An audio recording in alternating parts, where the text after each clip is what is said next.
যত মত তত পথ। সত্যি এই কথাটি আপনি অস্বীকার করতে পারবেন না।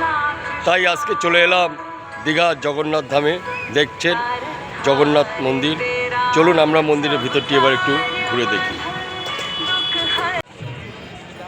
সত্যি অসাধারণ সুন্দর দীঘার শ্রী শ্রী জগন্নাথ মন্দির, দেখতেই পাচ্ছেন।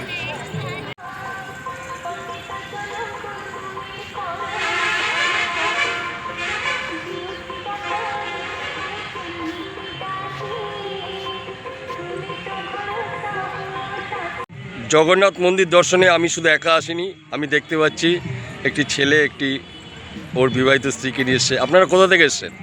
আমরা কলকাতা থেকে আসলাম। কলকাতা। এই প্রথম দীঘাতে জগন্নাথ মন্দির দেখতে এসছেন? হ্যাঁ, প্রথম এসেছি।